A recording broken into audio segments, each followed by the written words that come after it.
Hello, welcome to this Saturday's AgostoAllElite Podcast. On today's episode, me and Bernard are going to cover Whatever Discovery, doing the right thing, allowing Mark Briscoe to appear on AEW TV. WWE has reportedly pitched Roman Reigns match with Steve Austin. WWE made changes to a planned segment for Raw 30th anniversary, and much more on AgostoAllElite Podcast. So stick around.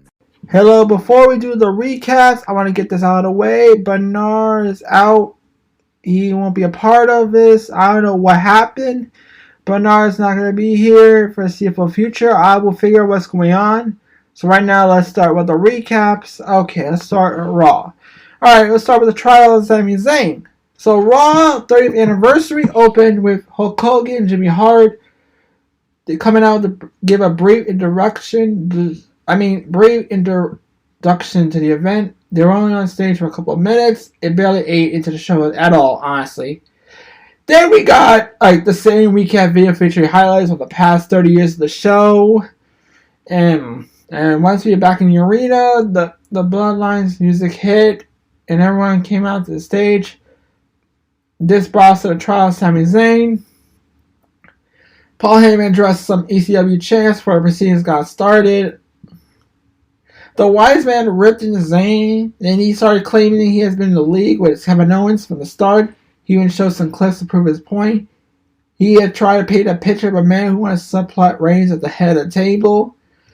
Basically, Zayn wants to castrate Roman, cut his nuts off, something like that. And when it was Zayn's turn to speak, he said it was hurting that this was even happening and everything he had done for the family. Then we got Reigns told Sikoa to take him out. He was gonna hit that Samoa Spike, the Samoa Spike. Then Jimmy Uso jumped in and then tried to play his own video to help Zayn's case. Then Reigns declared Zayn was not guilty for now. He still seemed upset, but told the honorary Uso to show up the Royal Rumble for his final test. So yeah. So segments like this are what make WWE different. This was so well done. It kept the crowd invested.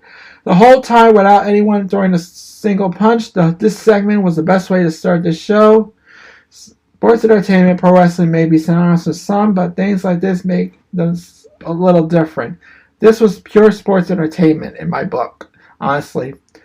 So, yeah, thoughts about the Zayn trial. It was basically more Zayn being accused of helping Kevin Owens. But Jay Uso came to save the day. So, all in all, it ends all, Alright, let's go to the Usos versus the Judgment Day Raw Tag Titles. So, we were right from the trial of Zayn. Yes, that's true. Into the Raw Tag Team Championship match between the Judgment Day and the Usos. Since the only one set the belts were on the line, a lot of people predicted a title change leading to this bout. We got Damian Priest, Uso starting for the teams. They wasted no time getting physical. Jimmy took control first. His rivals able to turn the tables quickly when the fight started spilling out of the ring. Then we had Raw had the first hour commercial free. This had no interruptions. It was always more durable to follow a fight without having to break in the middle. After that was it was an enjoyable counter, Neither team dominated the matches, so it felt like one of the Usos' more competitive title defenses in recent months. However, Jimmy appeared to hurt his leg in the middle of the match and was held to the back by the officials. So Adam Pearce said that he can't continue, that we'll have to forfeit the match. Then the title suggested that he takes Jimmy's place. And basically, Pierce allowed it since he did the same thing for the Judgment Day in the tag team tournament match. He and Jay ran to the ring and began beating on the Priest Dom at the few near falls from both teams. Sami Zayn and Jay hit the 1D for the win. This was an outstanding match. Also fed into the larger story at hand.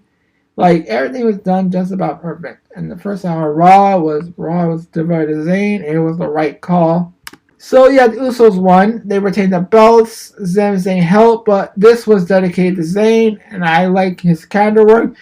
People say Zayn should win the Royal Rumble. No, he's not the guy. Cody should win, but neither should win the Rumble. Honestly, they want the Rock match, they should go for it, I think The Rock's going to come to the Rumble tonight, I think, but let's just see anyway. Honestly. Okay, we got Bayley versus Becky Lynch, the steel cage. Before that, we got LA Knight coming out to talk about his upcoming match with Bray Wyatt. It was interrupted by the Undertaker's music for return to American Badass theme. Knight tried to leave, but Wyatt blocked his path while holding a lantern and music began to play. Grabbed him by the throat. Taker grabbed him by the throat. Wyatt stared the dead man down until Taker tossed Knight to him so he hit the Sister Abigail. He whispered something to Wyatt before leaving. So this dead man segment, Wyatt was pretty good. It's like a passing the torch at some moments. Honestly, yeah, passing the torch. As we talked about next, the next match saw Bayley battle Lynch inside a steel cage. It was short because they didn't cut time. So Dash Critical around first show cut the break. Dakota Kai Io Sky attacked the man before she could get into the stretcher, getting the role model advantage for the contest. All three women basically were locked Lynch in the cage. Triple teamer until Pierce came out and cut the lock with bolt cutters. So the match ended, honestly, not happening. It upset the crowd a lot. Honestly, this should have been the main event. This was the first women's steel cage match. It should have been a nice symmetry to put this one in the same spot. Then honestly, this was done. If it was done, it should have been received even worth it. Even if it was the main event, honestly, yeah. Anyway, Street Profits and Seth Rollins versus the Imperium. Diaz Kurt came out for the segment before. They were joined by Imperium. Kurt Angle's substitute for Billy Gunn. You know why. Gunther redid a right act by honoring the match. Said the legendary group had to leave unless someone wants something about it. Nobody Diaz had felt the challenge, but Seth Rollins answered the call. Montez Ford, Angelo Dawkins, then they came out to join his team, make this a 6-man tag match. The Visionary and the Giovanni Vinci are the teams. This ended up being fun for a relatively tame 6-man tag match. Everyone had the chance to get in. It worked for a couple of minutes. The main showdown between Rollins and Gunther. The action was definitely picked up at the commercial break. Saw some big dives, few cool double team spots. Rollins got the winner of stomp to Vinci. So it was Rollins and Street Profits won. This was a pretty great matchup, honestly. It has something you want, something you need. Alright, we got a short matchup at Bianca Belair. Bianca Belair versus Sonya Deville. Charlotte Flair came out in introduction from her father Rick. She was interrupted by Bianca Belair, later by Sonya Deville, led to Deville and Bianca Belair at a singles match, The match started after break, and SWA took control right away. She talked to Deville for the former MMA fighter was able to turn the tables. She had the upper hand for the next few minutes, but the Raw Women's Champion held the grabber for the KLD to get the win. Most of this bout took place during the commercial break, so we missed a lot of action. It was fine for what it was, but nothing too memorable. So yeah. So basically, Bianca Belair won. Yeah, it was basically like that. The match was, how should I put it? It was pretty much, it was boring. No one cares about that match. Alright, we got the Austin Theory versus Bobby Lashley, U.S. title. After a little quick segment with The Miz, Kevin Owens, Austin Theory went out for the main event to battle Lashley for the United States Championship. So early in the night, MVP approached the Almighty again, trying to restart the business relationship. So the possible MVP or Moss show up looming and over the bout. Lashley pushed Theory to the corner, immediately started dominating after him. The ref started the match. He looked like he was going easy road back to the title at first. Eventually, the champion was able to turn things in his favor by using his signature to spray Lashley in the face. As the show winding down, Brock Lesnar arrived and came to the ring right after Almighty put Theory to the table. So yeah, the Beast Incarnate hit Lashley at 5 that grabbed Theory to do the same thing, but he dropped on time and Almighty to get the cover and win. This was a decent match. It was predictable how everything would go down. The crowd popped for Lesnar, so it was interesting to see the WWE Universe sides with an eventual rematch. Austin Theory won the main event, so yeah. I want to go further. Yeah, the Lashley Brock Lesnar, they're gonna do it again at WrestleMania. I see this happening. But basically, in my book, I don't think it's a good idea. I don't think it would matter if it happens. Like, it would matter if it happens, but anyway, I don't know. Maybe if you get nothing, like if you think about it, like maybe something to it. But anyway, it's what it is. So yeah, all right. Here comes the Dynamite recap. Let's go to it. Match cards. We got the main event memorial match. Mark Briscoe versus Jay Lethal. They do it for Jay Briscoe. This is a memorial episode for Jay Briscoe. The TNT Championship match. Darby Allin versus Buddy Matthews. Bryan Danielson versus Brian Cage. Acha Andrade and Ricky Starks versus Jericho Guevara. Ruby Riott versus Toni Storm. Jungle Hook versus All Eagle Ethan Page and Matt Hardy. We got the Family Therapy featuring the Guns and Acclaim. Jericho Guevara versus Ricky Starks and Andrade. Yeah, basically I was saying the same thing. Let's start with them. The Jericho Appreciation Society looked to stop the Preventative Bleeding Nights opening contest at Jericho Guevara battle Pesky Acha Andrade, Absolute Ricky Starks, and Nights opening tag team contest. So it was ended with Gary Garcia's perfect timing interference to help the heels score the tainted victory. A solid opener with a great action for participants, including a manner that made sense. Jericho shoved Garcia into a supporting role, forcing him to learn underneath Guevara. Chas for losing to Andrade at Rampage, and Mr. Garcia, who's a difference maker. He rocked Andrade with Floyd, the baseball bat, lowered the Spanish guy to pick up the fall. So honestly, the win broke the heels' losing streak while protecting the red hot Starks. Easily the most over guy to the show. He's a star. It's about that. Honestly, it's about time. He's treated like one. So kudos to Andrade, who does not have fractured experience. The guys were in the ring, but rarely appear overwhelmed out of place. So Jericho Guevara got the win over Andrade and Starks. So yeah, pretty much. Like, I'm gonna go further with this. Like, is Andrade a future star? Yes, he's definitely a future star. I see that in the making. But right now, Ricky Starks is red hot. He needs to be capitalized, and definitely needs to be capitalized. And it's the same thing. TNT Championship match: Darby Allin versus Buddy Matthews, making the 4th title defense of the TNT Championship. And in many weeks, Darby squared off with House of Black's Buddy Matthews, following a chaotic brawl involving Sting, Malachi Black, Brody King Ortiz. The champion challenger stands similar to a damn good back and forth matchup. Matthews scores several near falls, exploiting the exhausted jet lag Allen experience following a flight back from Japan, but could not keep the champ down.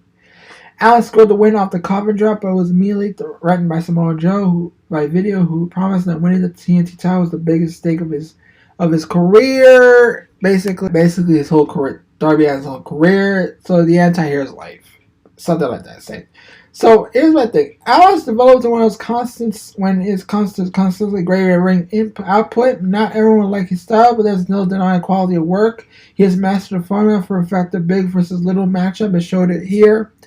This is the first real opportunity we get to see Matthews perform in a singles match setting. Excellent. This was a throwback to the Cruiserweight Championship match we had back in WWE when he immediately steals shows with Cedric Alexander, Mustafa Ali, and others. So, and honestly, the post-match promo from Joe suggests the feud with Al is not over. Given the fact we saw the particular pairing work consistent to the matches against each other back at Turn of Cauldron, it's probably the one we don't need to go back so soon. So, yeah.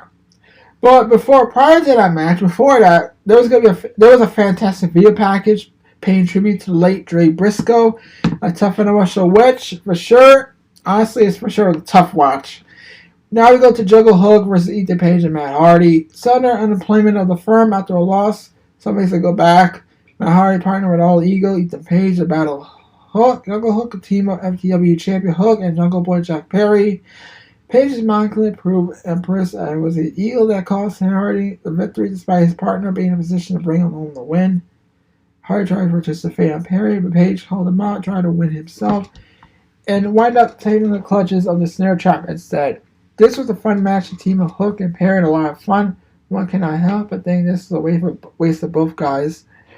Hook has an aura, him as a no-nonsense ass kicker, shoving in tag team nonsense. nonsense that negates that Perry Casteri got out of the long-term tag match. Should highlight a singles competitor. Again, Jungle Hook defeated Hardy and Page. In a pre-tape segment, the Acclaimed, the Guns, and Billy Gunn got together for some family therapy. It was rather bland segment that did nothing to forward the feud, made little use of the domestic tag champs. So yeah.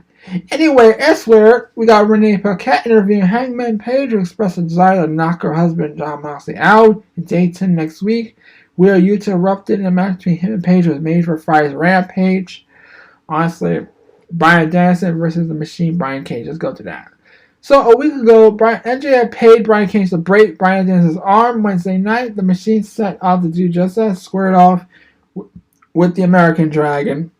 He may have not succeeded, but it was not for lack of trying. The big man targeted Danielson's left arm with the offense, working him through the break, maintaining control to a spiritual comeback by the babyface by superplex. The action testified down the stretch. The alert, Danielson scored a roll-up and stacked Cage up for the win. After the match, the Machine beat Danielson down for a MJF march to the ring, grabbed a steel chair. Cage wrapped the weapon around Danielson's arm shoulder and sent him to the steel post. Before much more damage could be done, Konosuke Takahashi saved the saves and the world champion scurried for fending up Cage. Not only give this Danielson an injury to overcome, he wants to win the world title, but also set the stage for Takahashi MJF showdown. And it's pretty damn exciting, honestly. The Takahashi MJF issues began with later insulting promo on the young Japanese competitor and continue on here. Rather than allowing their previous interaction to doorway meaningless one, Tony Khan has positioned Takahashi as someone to watch as a potential MJF opponent. If there's any negative, is that Will Utah's Danielson's teammate in the Black Belt Combat Club as Claudio Castagnoli, but neither came to the aid of their friend. So what it means for their faction remains to be seen. It is difficult to find fault with the inclusion of Takahashi as an ally, potential president of Danielson. So honestly, after the match, it was a ton of fun. It showed a lot of talents of the underutilized Cage. So that's a given. Alright, you go straight to the Tony Storm versus Ruby Soho. A week after joining Serena to beat down Willow Nightingale, Tony Storm battled the woman who came to her opponent's aid, Ruby Soho. Storm dominated the action when it appeared that the tattoo babyface would mount a comeback. She faked the injury, allowed her to lure Soho into a trap.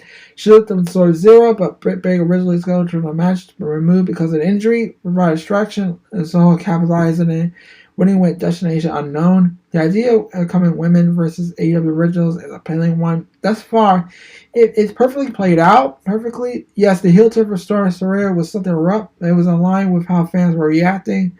Rather than resisting, Khan made the call to go in that direction, and it saves the competitors themselves from frustration of unintended fan reaction.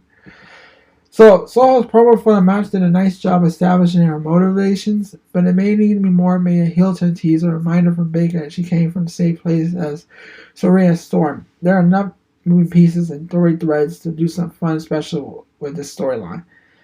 So Soho and Storm had a solid match, really physical stuff in the ladder. It would be great to see what they could do on the pay-per-view without the interruption of commercial break. So yeah, Soho defeated Storm. And it was pretty much. Now we go to the main event, the tribute show match, Mark Briscoe versus Jay Lethal. So, pro wrestling is what it's always been. Its best when it's mostly real. It was nothing more real than the main event on Wednesday Dynamite, and match in honor of late great Jay Briscoe. Brother Mark wearing off for his friend Jay Lethal. Promotion is a high. Two of co-stars Ring of Honor paid homage to the most influential, beloved wrestlers at the time. The match was great. Crowd was appreciative with it, but enough can I set up Briscoe what it accomplished here. 8 days after the devastation, the timing of his brother, a man who shared both his personal and professional life with him, only set the foot in the circle, but delivered a special showing against a guy in Lethal who was very emotional from the get-go. So the mental toughness on the part of this man, probably through all the heartbreak, sadness, doing what they did on professional wrestling, telecast that they show awe-inspiring. The play-by-play such a match is confidential, but the Briscoe won in the most fitting way imaginable. His brother's famed Jay Driller, So concerning one so great, it feels vague to shallow, but for the sake of recap, it earns my little Monty. If you're not emotionally spent watching Briscoe Lethal giving their name all in the name of a man they love, whose legacies are intrinsically tied to, certainly were at the locker room and beyond to the stage on RJ. We have Mark standing out tall, the RH Women's World Tag Team Champion belts he and Butters held for 313 occasions, held overhead. Most fitting conclusion to the night, one of the most rarest moments, most stand to the test of time. This was a banner night for AEW. Tony Khan and his team, every wrestler who filled that screen in the closing moments of the broadcast should be proud of themselves, but most of all, Mark should forever carry on the brother's legacy in most difficult of times. So, Mark Briscoe defeated Lethal. So, the post-match, we saw brace opponents excluding the respect not for each other, but for Jay and everything the three of them have been through as the pillars of ROH. So, yeah, this was Dynamite Recap. That was a great show, a great tribute to Jay Briscoe. I got chef's kisses. So, yeah. Okay, we got SmackDown recap. Let's do that. Let's go there. The match card is Kevin Owens versus Solo Sikoa, Rey Mysterio versus Karrion Kross, the Tag Team Championship Tour semifinals, the Tag Team Championship semifinals. So, yeah, let's start with Rey Mysterio versus Karrion Kross. Prior to the match, during the Bloodline arrival to the arena, Sami Zayn thanked Jey Uso for having his back Monday and vowed to have him moving forward. This despite being ordered by Roman Reigns not to be in the building tonight. An overconfident Karrion Kross learned the hallway Friday night that unsuspectingly the legendary Rey Mysterio will not end favorably. Despite the dominating future first ballot Hall of Famer with size, strength, advantage, and withstand his trademark with 619 finisher, Kross allowed his ego to Uman as Mysterio counter a power slam attempt to a crucifix roll up for the win. The match was on the short side with most of it taking place during the break. It was solid enough. Mysterio winning feels like it needs to propel the feud onward. But one has to wonder, when are we going to see the creative booking decisions reflect Triple H's belief in Kross? So thus far, he's been fairly consistent involved in significant programs, but yet to develop win anything. This is not helping that perception, unfortunately, and the question becomes whether the eventual win come too late to win the audience over. However, that's not the case because he is potentially a top-tier hero or on Raw or SmackDown. He just needs a steady career behind him to go along with his presence and unique presentation. So, yeah. Yeah. Then we got the parade of interruptions. The USA Champion Austin Theory hit the ring to cut a promo on Saturday's Royal Rumble match bound to win a headline WrestleMania. The New Day interrupted, followed by the Miz, ultimately Bobby Lashley. The Almighty made quick work everyone before cutting his promo, calling out Lesnar after the Monday's attack. The Beast leaped over the guardrail, attacked Lashley, drowned at 5, revealed he would compete at honoring his namesake. Bout is not necessary. A surprise Lesnar will appear in Royal Rumble match. In fact, he normally featured on the pastor of A1. It does enhance the match star power, actually provides a platform for him and Lashley to advance that feud. So yeah. And then we got a little Lacey Evans versus Jasmine Allure. Lacey Evans once again created herself. It provides a direction to dedication to back to basics character design that fit her better than those last couple of iterations. Like Evans dominated competition and ultimately tapped Allure out to the Cobra Clutch for cutting a generic kill promo when she vowed to win the Royal Rumble. So there was nothing really wrong here, but just something that leads the carrot screen and made viewers think, I can't wait to see where Evans goes next. This is not her fault. She's been damaged by inconsistent booking and it's time to shoehorn her into different gimmicks. Nothing has worked, as well as the sassy Sutter Bell character for damage proves irreparable. So it may be in the best interest to return to that gimmick. So honestly, yeah, Lacey Evans is like a damaged goods. She like damaged goods. She's a blonde, but damaged goods. Yeah. Alright, go to the semifinals of the SmackDown Tag Team Championship Contendership. Prior to the scheduled Tag Team Championship Contendership match against Sheamus Road, the Vikings Raiders, Eric and Viber attacked the men that eliminated them last week, leading the Scottish Irish Babyfaces line and status about doubt. So Adam Pearce revealed that the McIntyre Sheamus are out their place on Braun Strowman and Ricochet. Actually, the Adonis and Ricochet did most of the heavy lifting, provided the majority of the ring work before a hot tag Strowman part to come back. Culminating in a monster among monsters, securing the win with a monster bomb.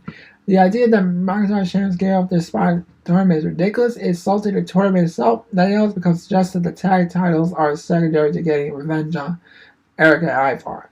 So it's such, honestly, it such negates everything the competition is about. Maybe it was not intention, perhaps Pierce loved the explanation. It was not great at all, in my opinion. Sherman and Ricochet feeling at least it makes sense given the history hit roll, but again, why the team that never returned to start without entering the semifinals is dumbfounded.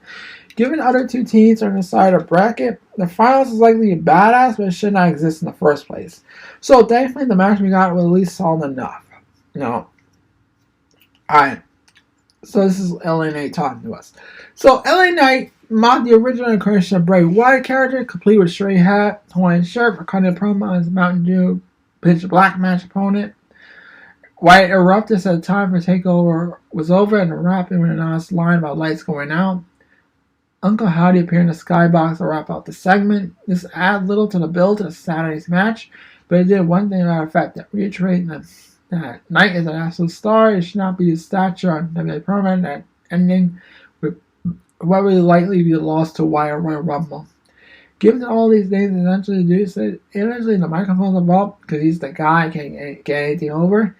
Anyone who's seen his work dating back to Drake knows that much.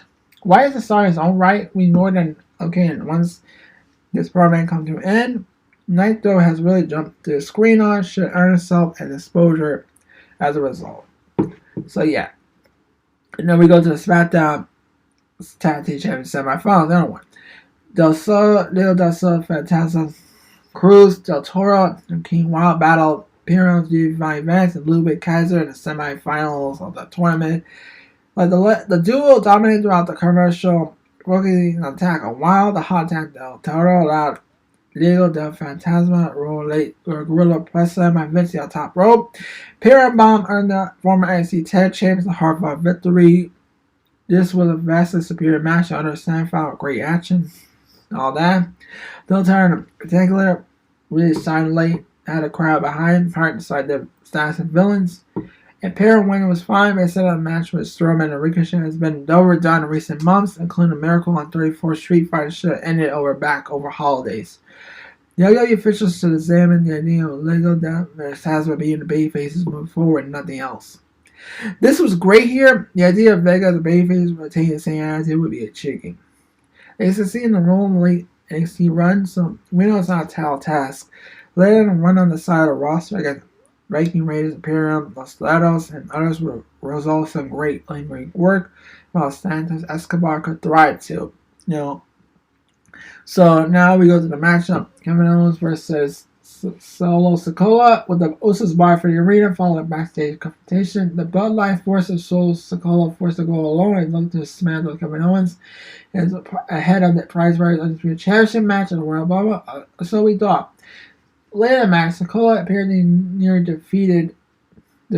Some say holding up. The Godram made the save, pinning the center and arranged the floor. His ward, a reciprocate from the big man, quickly focused the attack of Owens. The number one contender fought back, delivered a powerbomb on the combat table, and stabbed to the crowds.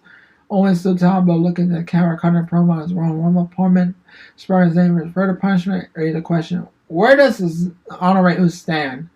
This was a good match, physical fight. Owens conserved a ton. Let Sikoa show up. By the time Zayn and Reigns came in the match from the angle, it accomplished everything. It helped to prove that Owens' toughness. Left fans question where was Zayn's allegiance lie.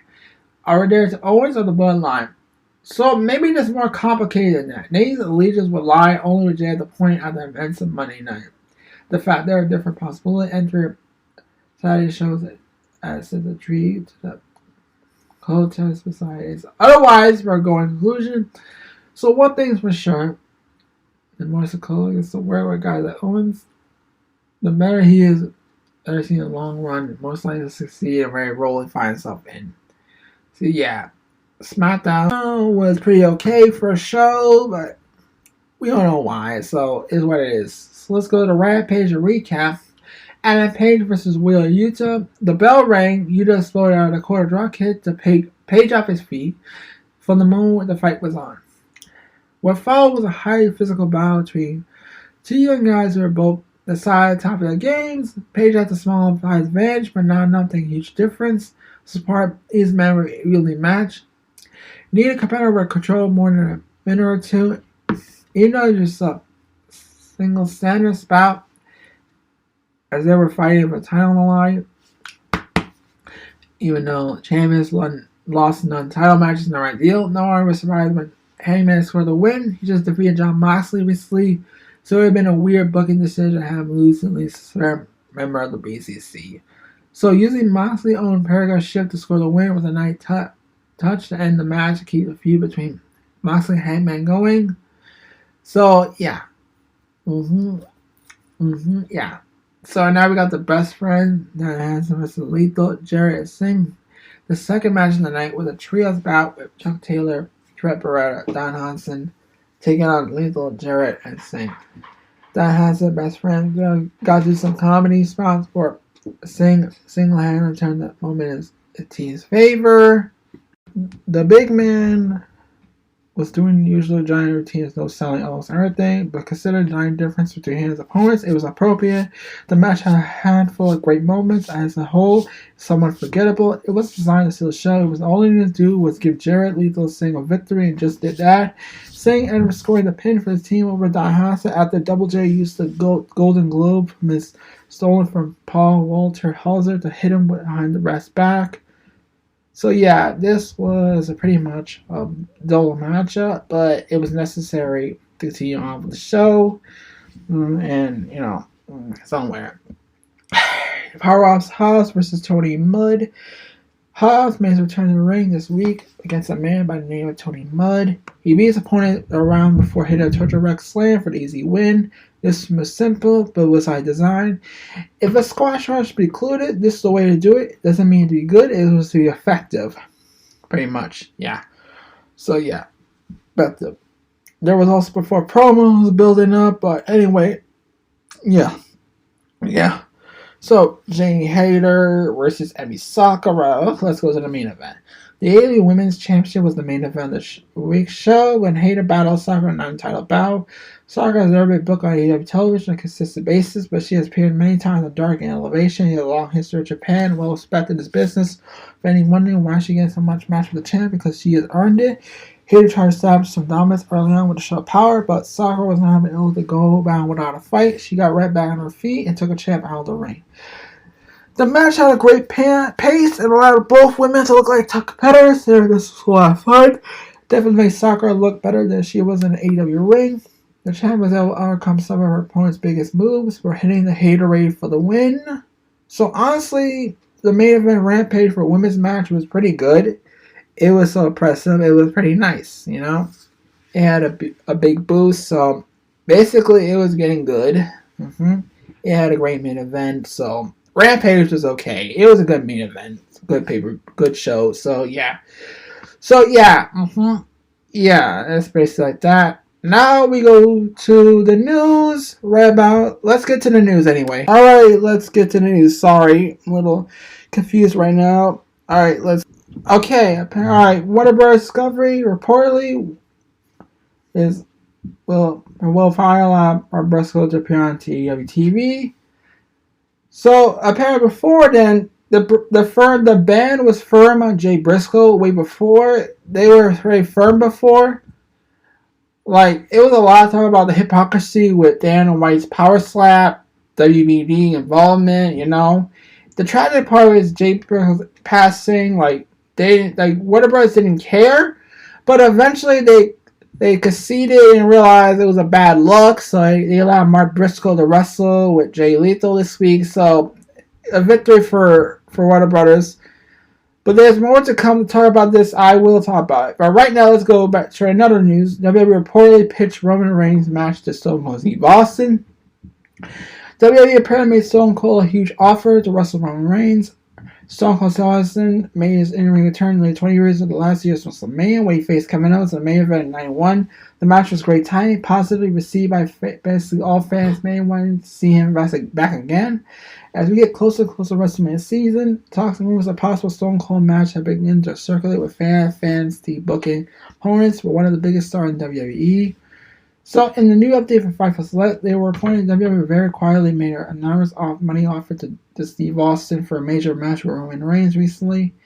So, the Fight for Select learned that the pitch was made internally for a huge opponent for Steve Austin, which Fight for Select told Roman Reigns to at least Austin can't approach the possibility of happening, who says for a modest amount of money.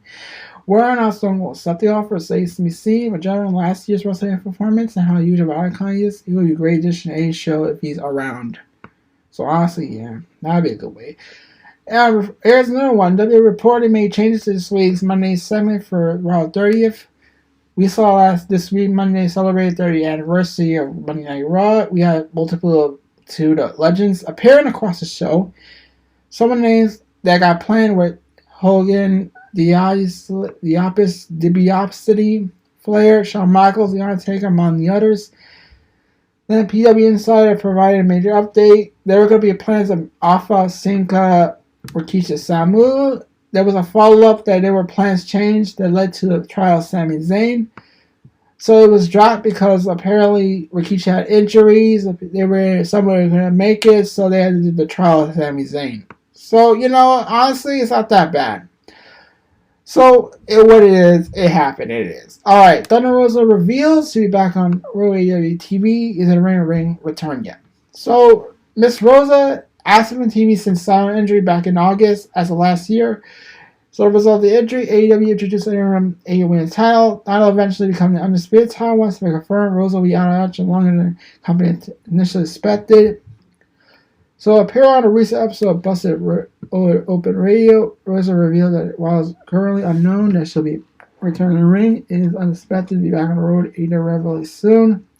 Since we're about AEW, I'm going to come back on the road soon. Not the rest of it going out at AEW, showing face, be around stuff. It's nice to remind everyone to see how the plans unfold. And so this week's episode, Dynamite saw Tony Storm returning heel on Willow Nightingale and Ruby Soho, starting a potential homegrown versus ex-WWE feud. Thus, Rosa could potentially play a part of the AEW side of things. As we always, we wish Thunder Rosa all the best with her recovery from injury. We'll aim to provide any updates as we hear more. They hear more, or Visa issues are reportedly behind Kenny Omega's recent absence from television this week. So, this past Wednesday's episode of Dynamite saw Briscoe defeat Jay Lethal in the main event in a match honoring the legacy of late Jay Briscoe. After the match, the AEW locker room emptied out to play their respects to Briscoe, although one noticeable asset was the AEW EVP Kenny Omega. Fight for Select provided an update on the reason behind Omega's absence, reporting the IWGP US Champion is currently dealing with visa issues and thus couldn't make the show. We were told Kenny Omega wanted to be there, but has been battling visa issues. FTR has been scheduled to be backstage at the show. Then Meltzer provided further clarification on Omega's situation, knowing that he wants to be there for honor his friend, was unable to. So, Omega is expected to be available next week. Dynamite, those in writing that's been confirmed. So, yeah. So, Omega is out because of visa issues. He'll be back next week. So, I see him coming home, return television as soon as possible. So, now, WWE reportedly ditched the Banger Bros name after finding out about Bang Bros. So, Sheamus and McIntyre were very evident in entire time in WWE recent months. The pair has been classic matches together, rivals, put their differences aside, team up. Particularly, Sheamus had a career renaissance of late, often saying he has a banger after banger. Matches what led to the Irishman team and McIntyre being labeled the Banger Bros.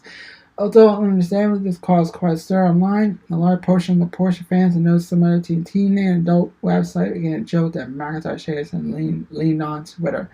Hilariously, the company were not aware, they've written WrestleZerver, WWE dropped the tag team name upon finding out about the system namesake. So they did drop the name it was named after a portal company, so it's what it is. But honestly, I don't know what that means. So, yeah.